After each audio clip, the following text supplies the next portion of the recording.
welcome to Brother from another edition on a Tuesday following a great holiday Monday. The last Monday, Jim Trotter, that I'm going to have off, I think, for the rest of the year. I mean, that was it. Like, summer is officially over now. Labor Day ends the summer. Good to see you, my brother. Great shirt. How you doing? I'm doing great, man. I appreciate you having me again. I got to say, I got a kick out of you busting Michael's chops a little bit about working one day a week. So Come on. whenever I see you two go back and forth, I get a kick out of it. I mean, how did this happen? I was supposed to be the mentor back in the day. He's the mentee. And how did he do this? How did he pull this off? It's amazing. But I got to tell you, what's more amazing than that, we just showed that clip of John Harbaugh. And I don't know, Jim Trotter, I love the Ravens. I love the organization. General manager, Eric DeCosta, great. And then before DeCosta was general manager, Ozzie Newsome. Love Ozzie Newsome. Like, everything about their culture, I absolutely adore. And I think that's the reason I think a lot of people feel like me. They love the Ravens. They just do a lot of things the right way. Because of our love for the Ravens, we're making this Lamar Jackson situation make sense. But I don't really think it makes any sense. If you think about it and you say it out loud, Jim, I like Lamar Jackson. They're trying to handle him. They're trying to hand him the bag. Here, take the bag. Here, got a lot of money. It's gonna be a lot of money. It's gonna be a lot of money guaranteed. You're gonna be paid like the MVP that you are. We're gonna pay you like the under 25 quarterback that you are. Here, take it, and he won't take it. Let me first ask you, Mr. Holly. Everyone is making assumptions about what he is being offered. Do we know? No. Do we know credibly what he has been offered? No. No. And No. even if we did, do we know the structure of what is being offered? No. Okay. Okay. So, come on. Go ahead. Really? Go ahead. Really? All right. Okay. Yeah. So do you think the Ravens are going to be like, which organization can I pick on? Just it's a bad organization that is going to short him, that is not even going to like pay him market value. For what purpose? Because he represents himself?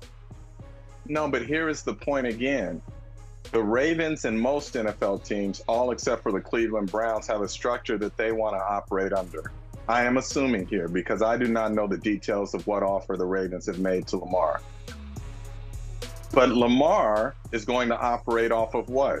You would assume the Deshaun Watson contract. And he is going to say, essentially, we are the same age. I am a more decorated player. I have had more success and team success than Deshaun Watson has had. And therefore, Why should I take less money and less guaranteed money than Deshaun Watson? And he has a point. Look, the reality is, Michael, you hear this all the time where NFL players gripe about not having guaranteed contracts. And there is nothing in the CBA that prevents or prohibits a player from having a guaranteed contract except the player himself. They don't want to fight for that or stand up and say, you know what? I'm not going to sign a contract unless it's fully guaranteed. Deshaun Watson got it. Unusual circumstances? Absolutely. But he got it. Kirk Cousins got it not too long ago when he signed with the Vikings. So it's not like it can't be done. And it may be simply that Lamar Jackson is saying there is nothing that prevents you as the team from fully guaranteeing my contract. And therefore, that's what I want. And again, we're just assuming here because we don't know the details. Right. But I'm all with Lamar. Okay. Now those are excellent points, Jim. But the more I think about it, okay, that everything you say is plausible. But isn't this plausible too? There are a couple of reasons. Let's say there are like 5 reasons you won't sign a contract. One of them could be the money's not right. Or, as you said earlier, maybe the structure's not right. I'll tell you what could be number 5 on the list or number 4 on the list. You don't want to play there. Nah, I'm not buying that. You're not buying it? Not at all. You're not. Tell me why. Tell me why you're not buying it. That it all makes sense. Kyler Murray got his deal. Maybe he said, "I'm not Kyler Murray. I'm better." Sure enough, but it's a ton of guaranteed money. Deshaun Watson got the rare $230 million guaranteed deal. Rare. But as you say, maybe he says, I'm better than Deshaun Watson. Look at that money. It's a lot of money. Okay, it is a lot of money. Holding out for a guarantee, or it could be holding out for another team.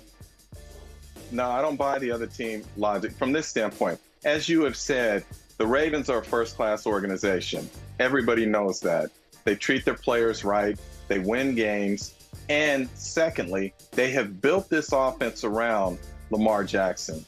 Greg Roman, in terms of a mobile quarterback, a run game offense, has shown, going back to San Francisco with Colin Kaepernick, that he's one of the best at doing that. So they have done that for Lamar.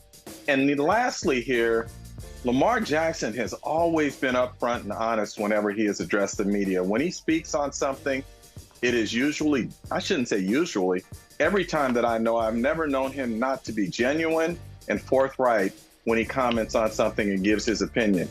He has said he wants to play in Baltimore. If he did not, I believe he would say that, but that's not his nature. One of the things I love most about Lamar Jackson, besides his playmaking ability and all of that, is his authenticity. So for me, right, if he didn't want to be in Baltimore, I believe he would have said that or let us know in some sort of way. And he has not. To the contrary, he has said it is where he wants to be.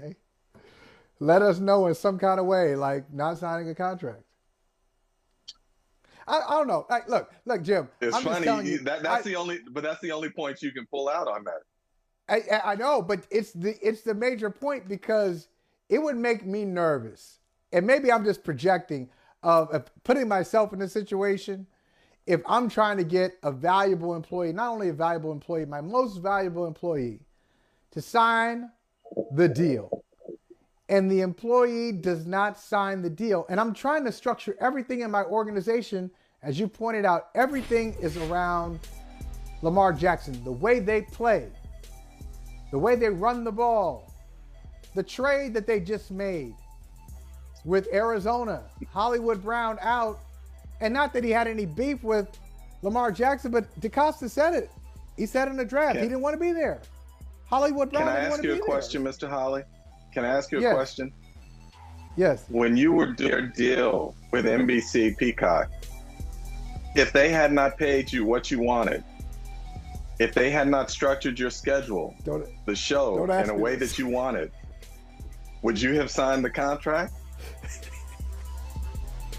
I'm just asking. What's that? Talk to my attorney. What? How should I answer? I'm just asking. What should I say? What should I say? Oh, come on, man. Throw it. Okay, if they didn't structure it the right way, no. Theoretically, I would not have signed the deal. It's got to be perfect. It's got to be perfect. Everything's got to be right. Look, no, it's different. It's a great question. What's different about Trotter? But this is why I'm so. What's different? I'm so self-aware. Let me tell you what's different. You're not answering me here. What's different? I'm not the Lamar Jackson of NBC. I know that. Oh. One day I have aspirations. Stop selling yourself short. One day I'll get there. Keep fighting, keep working. But Lamar Jackson, no, truly, he has all the leverage. NBC has not built everything around me. And so they're not waiting for me to make this decision. And that's the ultimate negotiation, isn't it? Like when you're negotiating, like you've been through many negotiations, I have too. It's a back and forth. It's respectful. Sometimes it gets a little tense, a little hairy. You get your little feelings hurt every now and then. Then you make a deal because you both want to make a deal. That's how most of them go. I have never been in a negotiation, Jim, where someone comes to me and says, hey, we want to give you a contract right now. Okay, you want to sign it? Here. And I don't know how much money they offered him, but they seem very eager to make a deal. So eager that I've heard their owner talking about Lamar Jackson, how they want to sign him, and speculating on why he hasn't signed. The owner of the franchise. And the general manager has talked about it. And the head coach talked about it. So this is a unique position for an incredible player. Let me ask you this then, since we're talking business here, right? Lamar Jackson is a business, as Jay-Z would say, a businessman. So Lamar knows, Lamar knows that the longer this goes, the more money he can earn. Because why? Because if this goes into next spring, what do we know? Justin Herbert is going to break the bank with the Chargers. Joey Burrow is going to break the bank with the Cincinnati Bengals. And therefore, Lamar Jackson can sit back and say, let those deals get done, and then I'll do my deal. And then if I don't want to do a deal or we can't come to terms, I will play under the franchise tag. So potentially, let's say, and look, everyone says, well, he could lose out on all this money. Is there anyone who really believes Lamar Jackson does not have an insurance policy against a career-ending injury? No. Well, I'm sitting here, Jim, oohing and eyeing because I'm looking at the B-roll.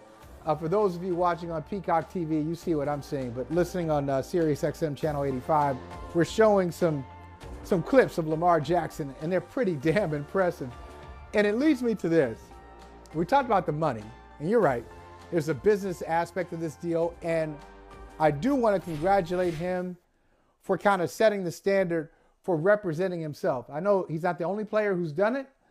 I'm sure he has people, giving him advice on how to handle it, but it's his career, and ultimately he has to make the decision. I'm glad that he is representing himself in this deal. Hey, thanks for watching Brother from Another on YouTube. Make sure you hit subscribe before you leave, and be sure to watch us 3 to 5 p.m. Eastern Time on Peacock. Appreciate you.